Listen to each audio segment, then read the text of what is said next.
사도신경으로 신앙을 고백합니다.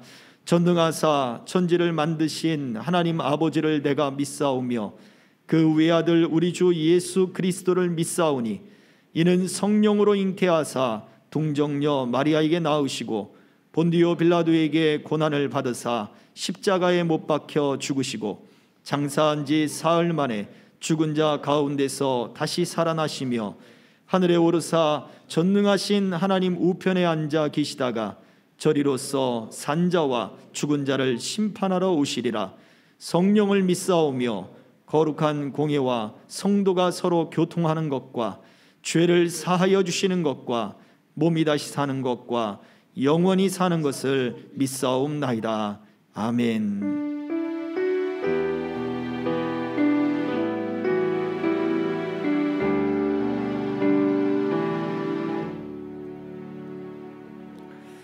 아멘. 우리가 함께 나눌 말씀은 학개서 2장 10절로 19절의 말씀입니다.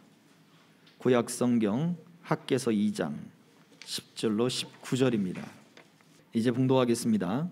다리오 왕 제2년 아홉째 달 24일에 여호와의 말씀이 선지자 학개에게 임하니라. 이르시되 만군의 여호와가 말하노니 너는 제사장에게 율법에 대하여 물어 이르기를 사람이 옷자락에 그 거룩한 고기를 쌌는데 그 옷자락이 만일 떡에나 국에나 포도주에나 기름에나 다른 음식물에 닿았으면 그것이 성물이 되겠느냐 하라.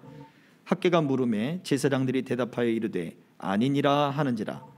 학개가 이르되 시체를 만져서 부정하여진 자가 만일 그것들 가운데 하나를 만지면 그것이 부정하겠느냐 하니 제사장들이 대답하여 이르되 부정하리라 하더라. 이에 학개가 대답하여 이르되 여호와의 말씀에 내 앞에서 이 백성이 그러하고 이 나라가 그러하고 그들의 손의 모든 일도 그러하고 그들이 거기에서 드리는 것도 부정하니라. 이제 원하건대 너희는 오늘부터 이전 곧 여호와의 전에 돌이 돌 위에 놓이지 아니하였던 때를 기억하라. 그때에는 20고루 곡식 더미에 이른즉 10고루뿐이었고 포도주 틀에 50고루를 기르러 이른즉 20고루뿐이었느니라. 만군의 여호와가 말하노라. 내가 너희 손으로 지은 모든 일에 곡식을 마르게 하는 재앙과 깐부기 재앙과 우박으로 쳤으나 너희가 내게로 돌이키지 아니하였느니라. 너희는 오늘 이전을 기억하라. 아홉째 달 24일 곧 여호와의 성전 지대를 쌓던 날부터 기억하여 보라. 곡식 종자가 아직도 창고에 있느냐? 포도나무, 무화과나무, 석류나무, 감람나무의 열매가 맺지 못하였느니라. 그러나 오늘부터는 내가 너희에게 복을 주리라. 아멘. 오늘 우리가 함께 나눌 말씀의 제목은 부족하고 실망스러운가요? 라고 하는 말씀의 제목입니다. 한 주간 여러분들 만족하며 사셨습니까? 또 질문을 드려볼게요. 그러면 요즘 만족하시면서 사십니까? 그렇다면 그 이유가 뭘까요? 불만족하다면 불만족한 이유가 있을 것이고 만족하다면 만족한 이유가 있겠죠. 오늘 말씀 속에서는 바로 이스라엘 백성들이 학개 선지자를 통해서 하나님이 그들을 진단하는데 무엇을 보여주느냐? 바로 불만족한 모습을 보여주고 있습니다. 우리가 읽었던 19절 말씀 속에 보면 곡식 수확을 수량이 20고루예요. 그런데 거기에서 그만큼 얻을 수 있을 거라 생각을 했는데 막상 거두어서 보니까 절반이 날아가 버린 거예요. 곡식을 말리다가 말라버릴 수도 있고 병충해를 입을 수도 있고 또는 도둑 맞았을 수도 있고 여러 가지 상황들로 인해서 마지막 수확을 한 것이 2분의 1밖에 되지를 않는 거예요. 또 포도즙 틀에 가서 이 정도면 50고루 정도를 수확할 수 있겠다라고 했는데 2분의 1보다 더 떨어져 버리는 거예요. 수확을 하지 않은 것이 아닙니다. 거두어 드렸어요. 농사를 짓고 거두어 드렸는데 만족할 만큼의 그러한 양이 생기지 않았다는 게 문제입니다. 하나님은 왜 그들에게 이러한 질문을 보여주셨을까요? 그들이 생각할 때 바로 그들이 가지고 있는 믿음의 모습이 그래요. 우리가 하나님을 위해서 다시 믿음을 일으키고 하나님을 위해서 열심을 내고 열정을 냈는데 결과가 만족스럽지 못합니다. 이것이 문제인 거예요. 우리가 수고하고 애쓰고 그리고 우리가 열심히 살았는데 그 결과가 만족스럽지 못하는 일들, 하나님은 분명히 우리에게 복을 주신다 그랬는데 왜 하나님의 결과들이 만족스럽지 못합니까? 라고 하는 질문들을 우리는 믿음을 갖고 있지만 이 질문들을 많이 하게 되어 있습니다. 그렇지 않습니까? 최근에 어떤 청년도 제게 그런 질문을 합니다. 왜 하나님은 우리를 놓아버리실까요? 라고 질문을 해요. 그렇게 하나님의 뜻을 구하고 기도하고 같이 주변에서 열심히 합심해서 기도해 주는데 문제가 해결되지 않고 또 문제가 계속해서 이어져 가고 그 모습을 볼 때 하나님이 우리를 놓아버리는 듯한 느낌을 받습니다 라는 거예요. 그 이야기는 결국 만족하지 못하는 거죠. 기도한 것에 만족하지 못하고 하나님 앞에 열정을 낸 것에 만족하지 못하고 그리고 하나님 앞에 헌신한 그 결과들에 대해서 만족하지 못하다는 이야기입니다. 오늘 이스라엘 백성들에게 보여주는 그들이 20고르의 곡식을 수확할 것이라 생각했는데 막상 가보니 절반이 날아가 버렸습니다. 50고르의 포도주를 수확할 거라 생각했는데 절반보다도 더 밑으로 확 떨어져 버렸어요. 과연 이러한 상황 속에 저와 여러분들은 어떠한 마음을 가지게 될 것인가 한번 생각해 보시기 바랍니다. 오늘 이 학개서 2장 10절에 등장하고 있는 이 달을 보면 아홉째 달 24일이라고 이야기를 하고 있습니다. 아홉째 달 24일. 그런데 처음 학개에게 선지자에게 하나님이 말씀을 주신 날은 6월 달 여섯째 달 24일이에요. 3개월이 지났죠. 그들에게 열정이 일어났고 열심이 일어났어요. 그래서 이들은 열심을 가지고 물론 중간에 주춤하기도 했습니다만 다시 열정을 내서 2달 또는 3달을 하나님을 위해서 성전 공사를 재개를 했단 말이에요. 생각해 보세요. 16년 또는 18년 동안 멈춰 놓았던 그 성전 공사를 다시 재개했다는 것이 어떤 느낌이 들까요? 자랑스러울 수도 있는 거예요. 자부감이 생길 수도 있는 거예요.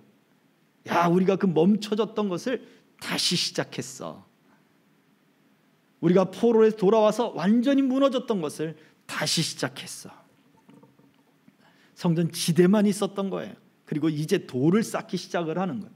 그러니 그들에게 있어서 이것이 자랑일 수 있고 헌신일 수 있고 하나님을 향한 열심일 수 있고 열정일 수 있다는 거예요. 당연하죠.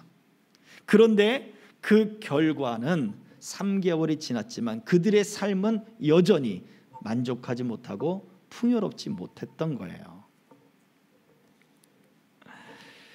그런데 생각해 보면 그들이 생각하고 있는 마음은 그렇습니다. 우리가 하나님 앞에 다시 회개하고 열정을 냈고 열심을 냈으면 하나님이 우리에게 복을 주셔야 되는 것 아닙니까? 이게 그들이 가지고 있는 마음이에요. 그런데 하나님이 가지고 있는 시선은 좀 다릅니다. 그들이 무관심했고 학개서가 지금 지적하고 있던 무관심했고 하나님의 일에 그리고 또 그들이 좌절과 실패의식으로 포로의식으로 가득했던 그 세월이 16년, 18년이에요. 그러면서 성전 중심의 삶을 떠나서 자기들의 삶의 중심에 빨랐던 그 세월이 16년이란 말이에요. 그런데 이들은 지금 단지 3개월을 열정을 내고서 어떻게 해요? 하나님이 그 16년의 세월을 다 탕감해 주실 것이라고 생각을 하는 거예요. 그것을 말하는 것이 바로 12절과 13절의 말씀입니다. 우리 다시 한번 읽어볼까요? 같이 읽습니다. 시작.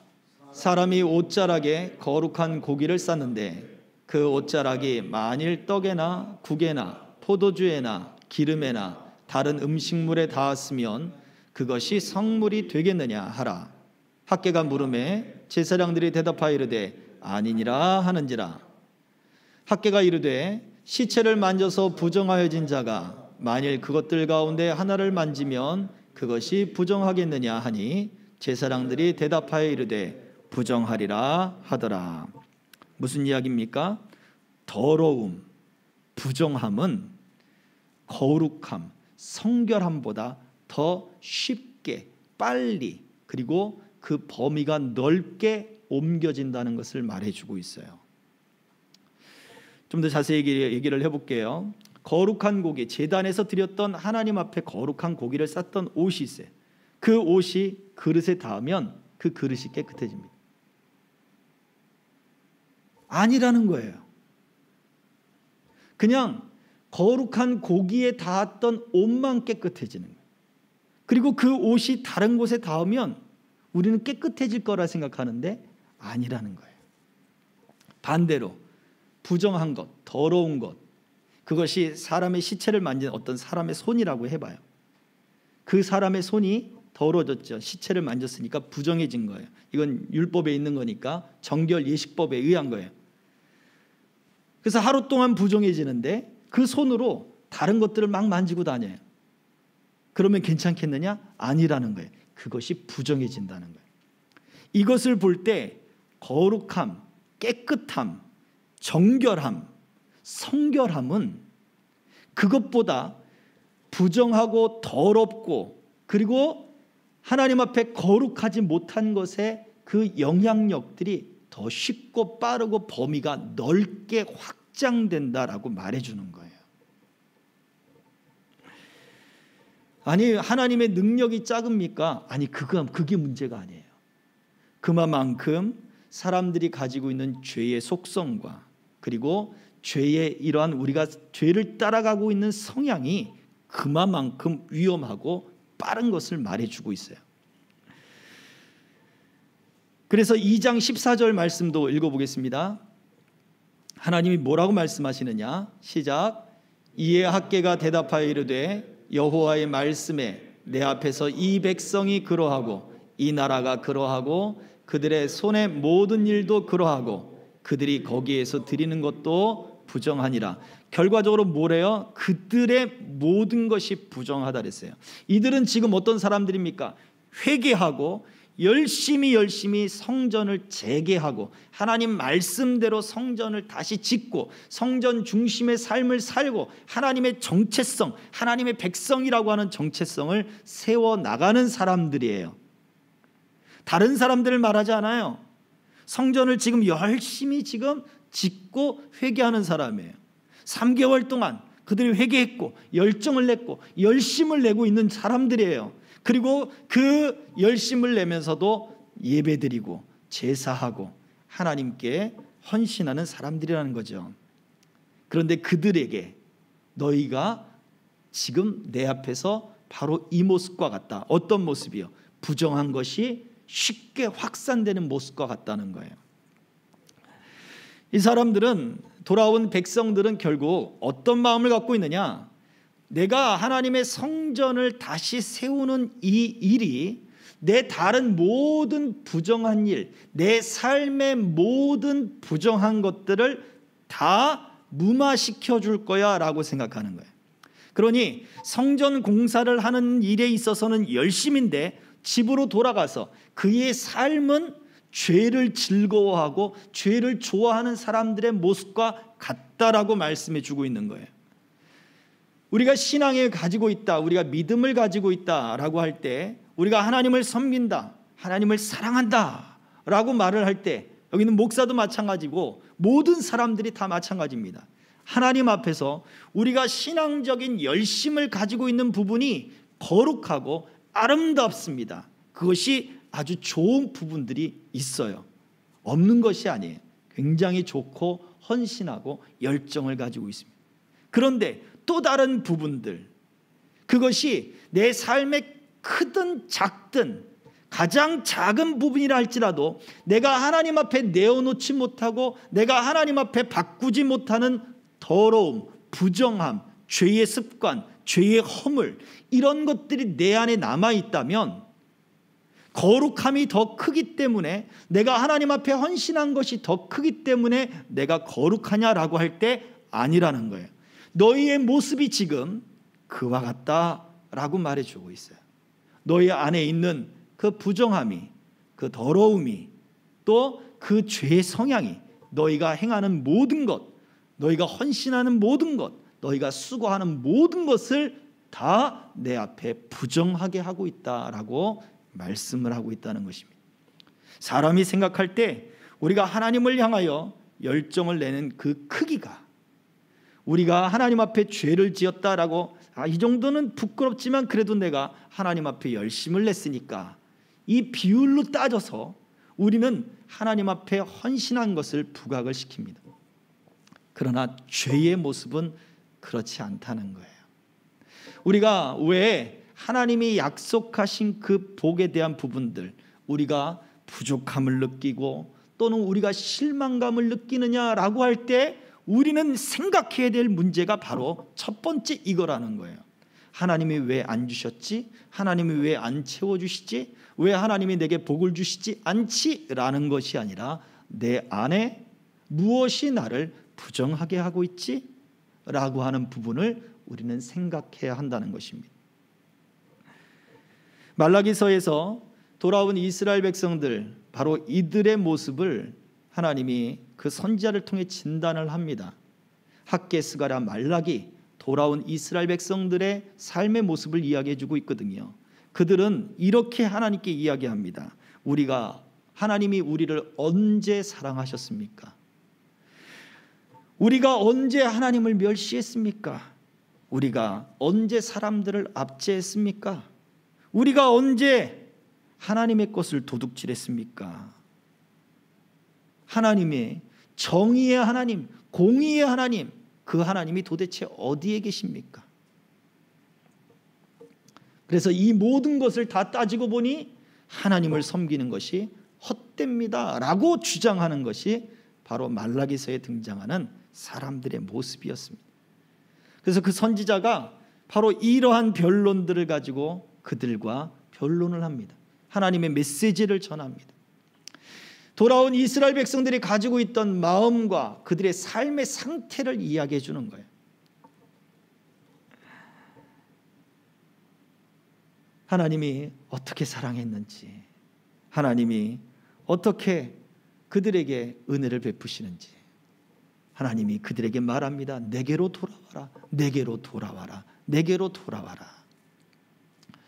이스라엘 백성들이 가지고 있는 부정함과 그들이 하나님 앞에서 부정하고 또 백성이 그렇고 나라가 그렇고 그들이 행하는 모든 일들이 그렇고 그들이 예비하는 모든 것이 부정한 이유는 결국 하나님을 떠나 있기 때문에 그래. 의식적이고 예식적이고 그리고 눈에 보이는 어떠한 그러한 가식적인 부분에 있어서는 하나님을 향하여 완벽합니다. 하나님을 위하여 헌신했습니다. 열심을 냈습니다. 그러나 그들의 마음이 하나님과 멀어 있던 거예요. 이 모습이 아무리 비율적으로 헌신한 비율이 크고 아무리 하나님 앞에 죄 짓는 부분이 하나님 이거 하나쯤이면 라고 하는 작은 것이라 할지라도 결국 그들의 마음이 하나님을 떠나 결국 죄를 좋아하고 아주 죄 가운데 쩔어 있는 그런 사람들의 모습과 다를 것이 없다라고 말씀을 하고 있는 거예요. 예수님도 비유에서 세리와 또 어느 그 바리새인의 그 기도에 대한 비유로 말씀하셨죠. 나는 저 세리와 같지 않습니다. 그는 거룩하고 완전한 모습을 보이지만 그의 마음은 하나님을 떠나 있는 모습이었습니다. 그러나 자기 자신의 모습을 살펴보기를 애쓰는 사람에게는 하나님의 긍휼이 임한다는 것을 말씀해 주고 있는 거예요. 우리가 부족과 실망을 하나님께 느낍니까? 또는 우리 삶 속에 그 부족과 실망 때문에 낙심이 되고 하나님 다 헛됩니다. 공의의 하나님이 어디 있습니까? 하나님은 도와주신다면 왜 안 도와주십니까? 우리가 이런 말들이 우리 안에서 나오게 된다면 오늘 이 말씀을 기억하십시오. 내가 하나님 앞에 거룩하지 못한 모습은 무엇인가? 내 마음이 하나님과 함께하고 있는가를 우리는 더 깊이 묵상하고 생각해 봐야 될 것입니다. 그래서 두 번째 우리가 기억해야 할 것은 바로 이것입니다. 무엇이냐면 우리가 하나님께 대한 태도를 바꾸었을 때 과연 하나님도 우리를 향한 태도를 바꾸셨을까? 대한 부분을 생각하라는 거예요. 무슨 얘기입니까? 지금 이 학개서에 등장하는 이 사람들은 3개월 전에 그들의 마음의 태도를 바꿨어요. 16년 동안 하나님의 성전에 대해서 무관심했고 패배의식에 쩔어있고 그리고 포로의식에 사로잡혀서 그냥 우리는 어쩔 수 없어, 우리는 할 수 없어, 우리는 안 되니까 라고 하는 그 감정에 사로잡혀서 하나님의 일들을 다 내려놓았던 사람들이에요. 그런데 그들이 마음이 바뀌어졌어요. 열심을 냈어요. 열정을 냈어요. 열심을 가지고 우리의 정체성을 찾을 거야, 열심을 가지고 하나님의 성전을 세울 거야 라고 그들의 마음을 바꿨잖아요. 근데 과연 하나님의 태도가 바뀌었느냐라는 거예요. 과연 하나님도 우리가 바뀐 것처럼 우리가 부정한 모습을 하나님이 거룩하게 바라보시느냐. 이 생각을 하면 과연 하나님은 사랑의 하나님, 긍휼의 하나님, 자비의 하나님이니까 하나님이 언제든지 내가 회개했으니까 하나님이 날 용서해 주셨을 거야 라고 우리가 그렇게 쉽게 얘기할 수 있을까요? 이스라엘 백성들에게 지금 3개월 만에 하나님이 다시 말씀을 하시는데, 선지자를 통해서 말씀을 하시는데, 내 앞에서 지금 내 백성이 부정하다, 내 앞에서 지금 그 나라가 부정하다, 내 앞에서 그들의 모든 일들이 부정하고 내 앞에서 지금 그들이 예배하는 모든 것이 다 부정하다. 하나님의 시각이 안 바뀌었어요.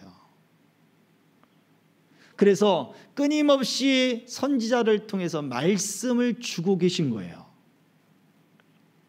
오늘날 우리가 수없는 예배를 드려야 되고 수없는 말씀을 들어야 하는 이유가 뭘까요? 하나님이 끊임없이 우리를 부르고 있는 바로 하나님의 초청이에요. 호세아서 6장 6절의 말씀을 함께 읽어봅니다. 다 같이.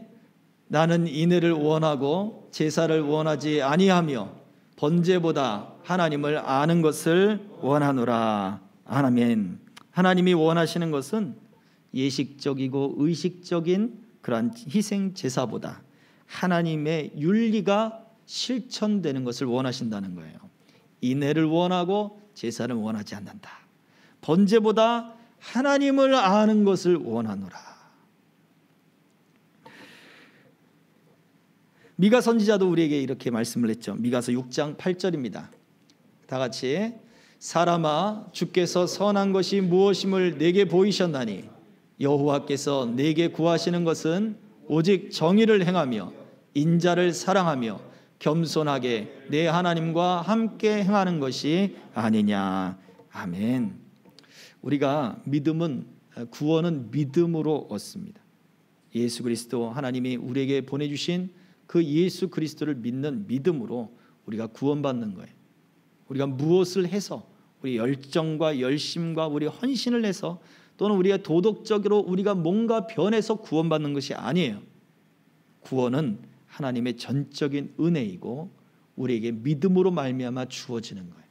그러나 하나님은 우리에게 있어서 그 구원의 증거로서 뭘 보여줬느냐? 우리 삶의 변화가 나타난 것을 보여주는 거예요. 성령으로 말미암아 우리가 하나님을 닮아가는 것을 소유하게 만들어요. 이것이 구원받았다라고 하는 백성의 특징이에요. 그런데 변화되기를 원하지 않아요. 머물러 있고 정체되어 있다면 그 사람이 과연 구원받았는가? 그 열매로서 그 나무를 안다라고 했는데 알 수가 없잖아요. 구원받았다라고 쉽게 말을 할 수가 없는 것입니다. 우리가 하나님을 안다, 하나님을 믿는다, 하나님을 섬긴다 하는 사람들, 구원받았다 하는 사람들은 그 삶의 열매가 바뀌어지기 시작하는데, 그것이 바로 하나님의 윤리라고 표현되어 있는 거죠. 예수님은 이것을 이렇게 말씀하셨어요. 많은 말씀들 속에 그 율법학자들과 종교 지도자들, 바리새이들과 변론을 하면서 산상수훈과 또 여러 군데 말씀 속에서 이런 말씀들을 하셨습니다. 너희가 살인하지 말라라고 하는 말씀을 들었으나 나는 너에게 말한다. 형제에게 바보다라고 말을 하는 사람은 이미 살인한 자다. 그 형제를 미워하면 살인한 자요. 또 무엇입니까? 또 음욕을 마음에 품으면 이미 가늠한 자다. 예수님은 하나님의 윤리를 새롭게 말씀을 해주고 있거든요. 율법학자들, 종교 지도자들, 바리새인들 철저하게 그들의 삶을 지켰습니다. 살인하지 않았고 간음하지 않았고 도둑질하지 않았습니다. 어려서부터 그것들을 철저하게 교육을 받으면서 그들이 살았단 말이에요. 한 청년이 예수님께 찾아와서 묻습니다. 어떻게 하면 영생을 얻을 수 있겠습니까? 그는 부자였고 명망이 있던 사람입니다. 네가 율법을 알지 않느냐? 그 율법의 말씀을 다 지켜라. 어려서부터 내가 모든 걸 다 지켰습니다.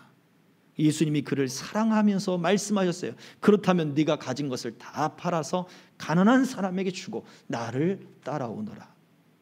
그러자 근심하며 떠나갔습니다. 예수님이 우리에게 말씀해 주고 있는 하나님의 윤리는 그 하나님의 마음을 아는 것에 초점이 있어요. 그러나 사람들은 말합니다. 모세도 이혼 증서를 써서 주면 합법이라 하지 않았습니까? 그래서 우리는 이혼 증서를 쓰고 아내를 내어 쫓았습니다. 예수님 말씀합니다. 그건 너희들의 완악함 때문이 아니냐. 너희들이 완악하기 때문에 모세가 그렇게 말한 것이지만 하나님이 짝지어준 사람을 너희가 가를 수 없다 라고 말씀을 하셨단 말이에요. 전혀 다르잖아요. 오늘날에도 결혼증서를 손으로 쓰고 이혼증서를 손으로 써서 주면 끝나는 거예요. 얼마나 쉽습니까?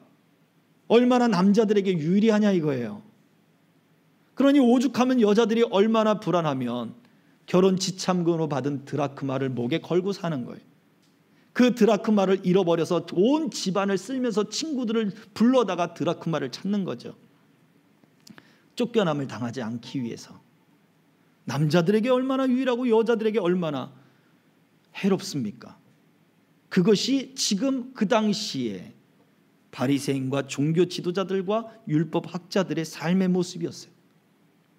예수님 말합니다. 그거는 너희들의 외적인 모습이고 너희들의 의식적으로 완벽한 것이지 하나님의 마음과는 떠나 있는 것이다 라고 말씀을 해 주었어요.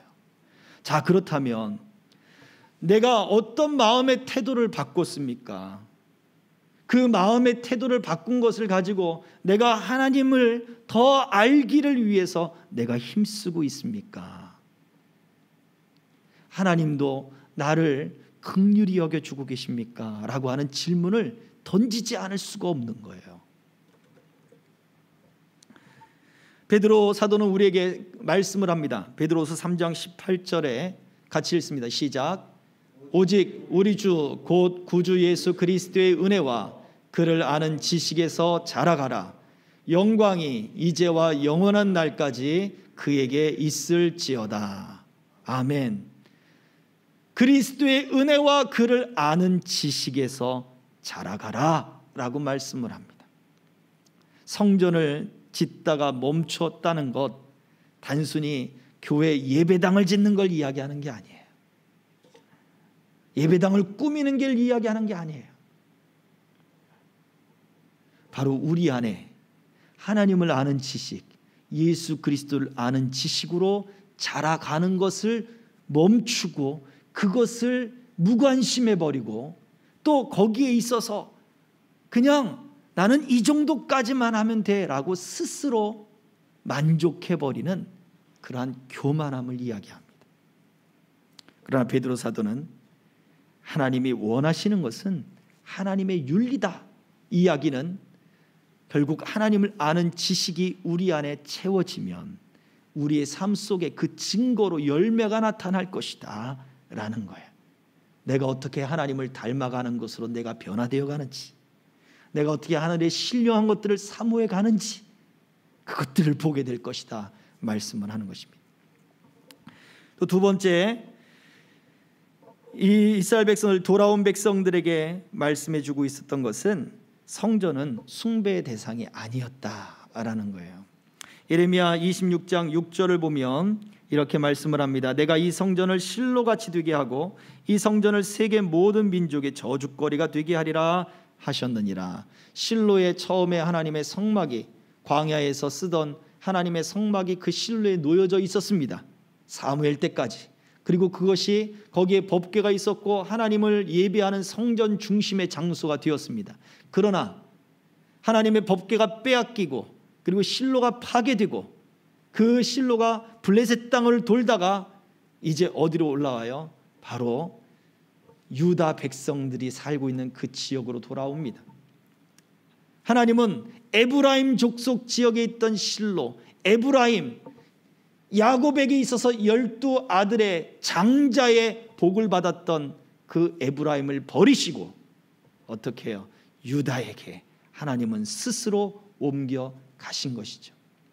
실로는 오늘날까지도 파괴되어 있고 그 지역은 아직까지도 황폐되어 있습니다. 내가 이 지역을 실로같이 만들 것이다. 하나님의 영광이 머물렀던 곳을 파괴해버리는 거예요.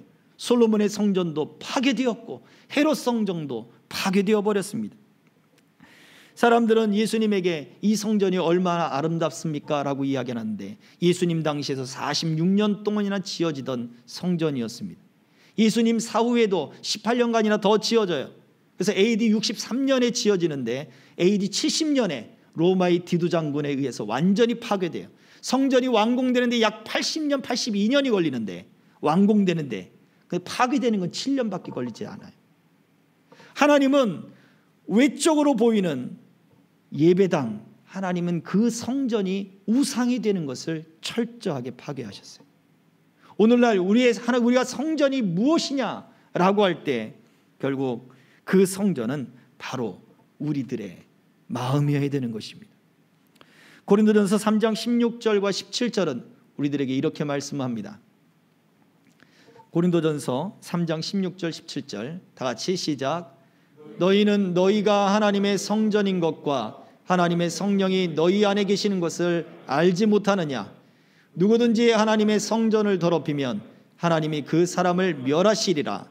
하나님의 성전은 거룩하니 너희도 그러하니라. 하나님의 성전, 너희 같은 동급으로 쓰여져 있죠. 그 성전이 거룩한 것처럼 너희도 거룩해야 된다라고 말씀을 했습니다. 그 거룩함은 우리의 어떤 한 부분이 아니라 끊임없이 하나님을 닮아가는 것이 되어야 되는 거예요. 성전의 아름다움이 우리에게 우상이 되어서는 안 돼요. 성전이 아이돌이 되어서는 안 된단 말이에요. 우상이 되어서는 안 돼요. 성전이 룰 모델이 되어야 되는 거예요. 그 성전이 거룩했던 것처럼 너희도 거룩하라는 거예요. 그곳에서 예배가 드려졌던 것처럼 너희 안에서도 예배가 드려져야 된다는 것이죠. 그곳에서 하나님의 임재가 있었던 것처럼 너희 안에 하나님의 임재가 있어야 된다는 거예요. 우리의 삶을 살 때 우리 삶의 가장 그 깊숙한 곳까지 하나님의 임재가 나타나야 되는 거예요. 하나님이 함께 해주셔야 되는 거예요.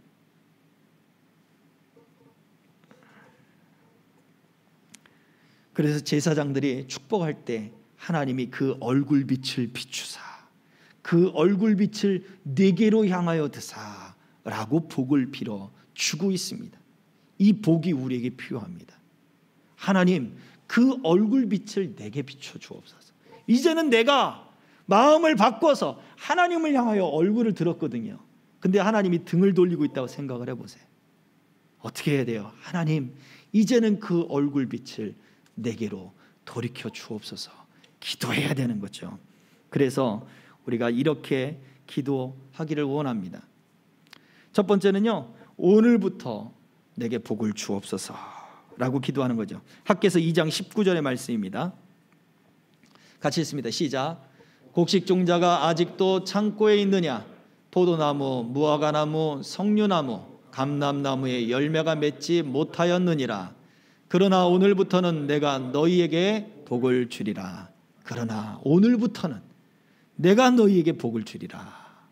아멘. 9월달이잖아요.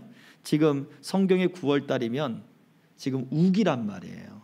곡식 그 종자들을 다 씨앗을 뿌리고 기다리고 있는 상황이에요.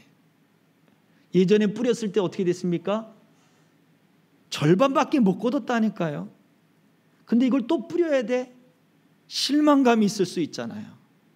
두려움과 걱정이 있을 수 있잖아요. 근데 이미 다 뿌렸어요. 어떻게 해요? 이제부터 내가 복을 줄 것이다.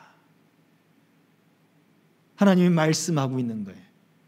그 우기에는 아직 포도나무, 감람나무, 석류나무 이제 꽃이 필 때지, 우기가 끝날 때쯤 꽃이 필 때지 열매가 맺혀질 때가 아니란 말이에요. 저 꽃이 또 다 떨어지면 어떡하지? 적당한 때에 비가 오고 적당한 때에 뜨거움이 불어줘야 되는데 저 비만 계속 오면 꽃이 떨어질 텐데 어떡하지? 두렵잖아요. 하나님이 내가 오늘부터 너에게 복을 줄 것이다. 하나님이 학개서 선지자를 통하여 그 백성들에게 하나님의 그 마음도 그들에게 향하고 있음을 보여주고 있어요. 하나님의 말씀들이 우리에게 들려주는 메시지는 그것입니다. 하나님은 우리에게 얼굴빛을 비추기 원하신다는 거예요. 우리가 비록 하나님 앞에 모든 것이 부정하고 하나님 앞에 깨끗한 것이 없다 할지라도 자기 자신의 모습을 돌이켜보고 점검해보면서 내가 하나님 앞에 거룩해지길 원합니다, 내가 하나님의 마음을 알기를 원합니다 하는 그 사람에게 하나님은 얼굴빛을 비춰주시고 그 얼굴을 돌이키신다는 거예요.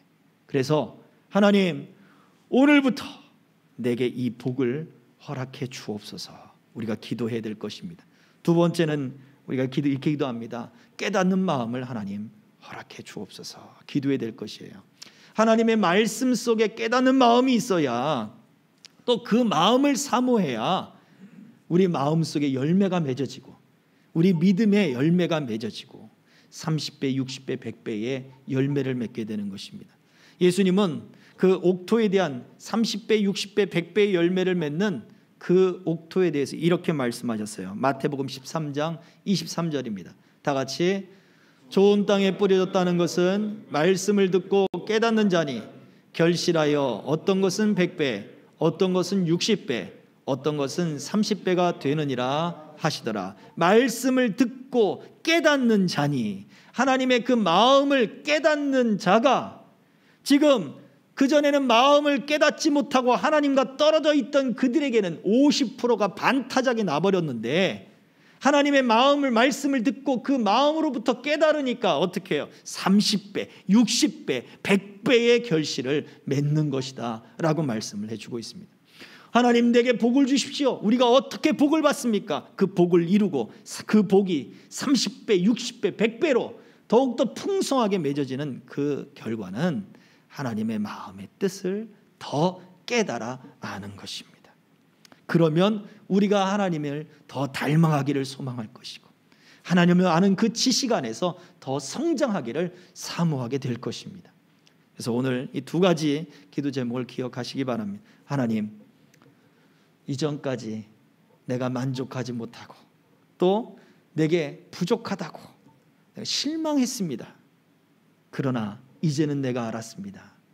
내게 하나님 복을 더하여 주시되 하나님의 마음을 깨닫는 그 마음을 내게 허락하여 주옵소서. 이렇게 기도해서 여러분 가운데 하나님의 풍성한 복들이, 하나님의 약속의 복들이 더욱더 풍성하게 맺혀지고 이루어져 갈 수 있기를 주의 이름으로 축복합니다. 아멘. 이 시간에 우리 찬송하고 같이 함께 기도하겠습니다. 원하고 바라고 기도합니다. 우리 찬양하고 말씀을 생각하며 함께 기도하겠습니다.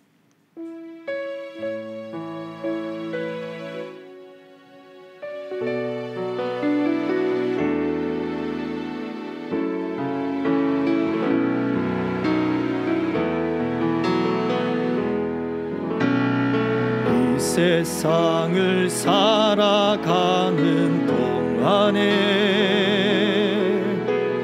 나의 힘을 의지할 수 없으니 기도하고 낙심하지 말 것은 주께서 참 소망이 되심이라. 주의 길을 걸어가는 동안에 세상의 것 의지할 수 없으니 있으니 감사하고 낙심하지 말 것은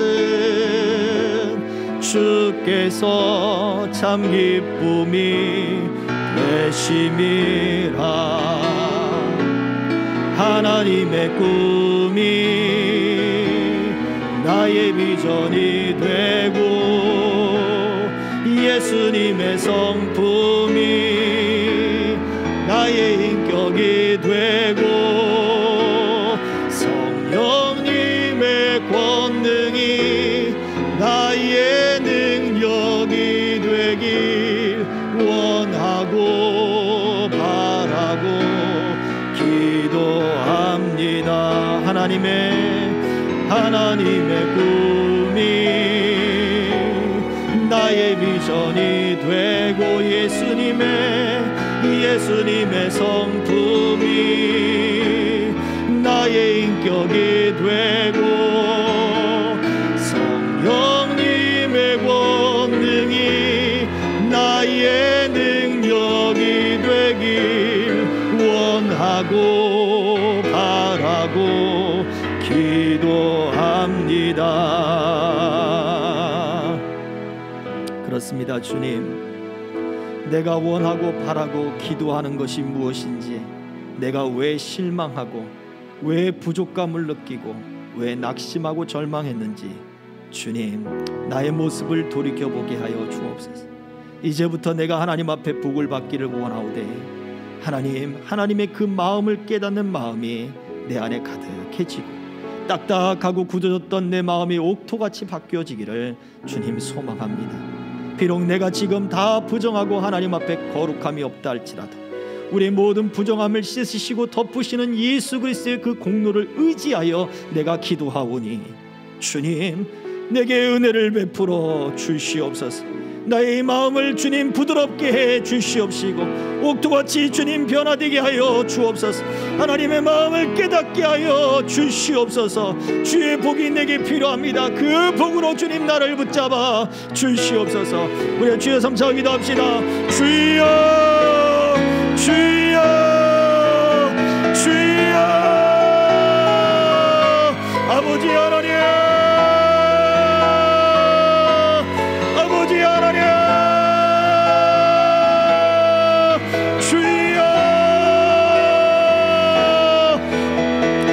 주님, 은혜 가운데 주님 붙잡아 주시네. 아버지 하나님, 굳어져 버린 하나님, 딱딱하게 굳어져 있는 우리 마음들과 하나님 모든 아버지 무관심들과 아버지 하나님 우리 모든 영적인 아버지 하나님 주여 돌같은 아버지, 그런 아버지 주님 가려졌던 그런 모든 의식들이 예수의 이름으로 사라지고 주님 부서지고 주여 제거되고 주님 고침을 받게 하여 주셔서 아버지 하나님, 내가 주님 앞에 복을 받는 자가 되기 원합니다.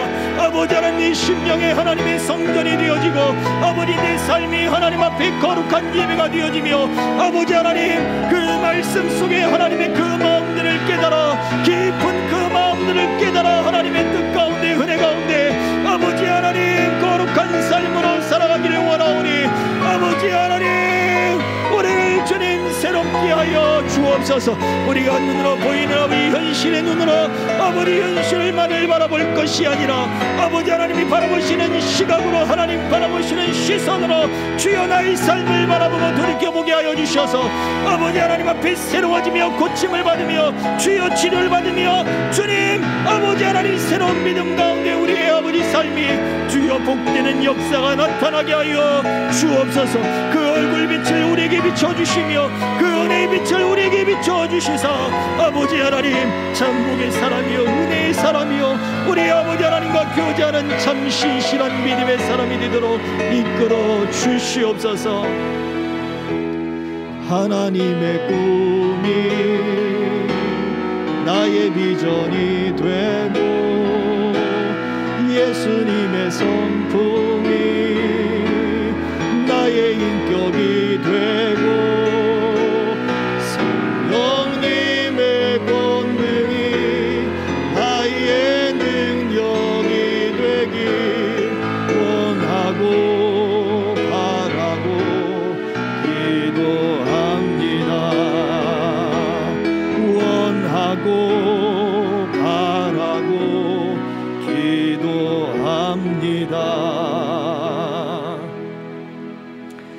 하나님, 우리가 하나님이 주시는 그 복을 받아 누리길 원하고 바라고 기도합니다.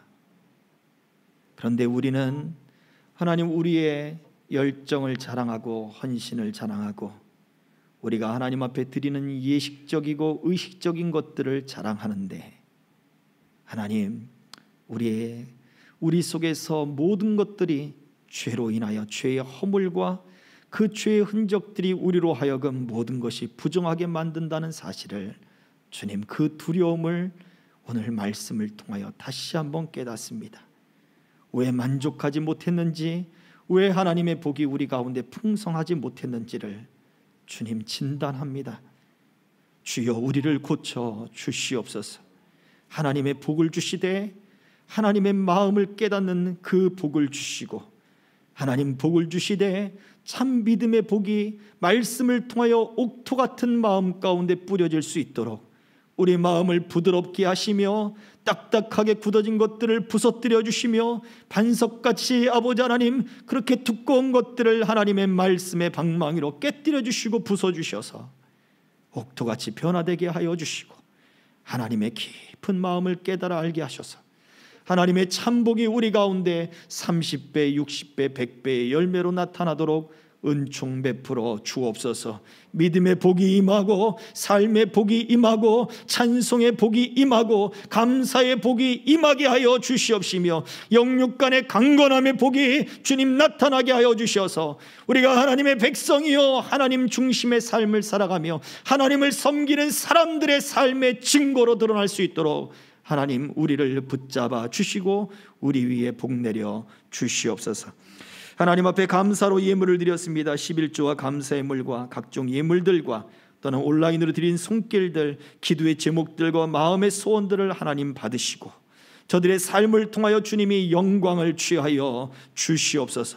주님의 역사가 충만히 나타나 주시옵시고 풍족한 은혜들로 나타나도록 함께하여 주옵소서.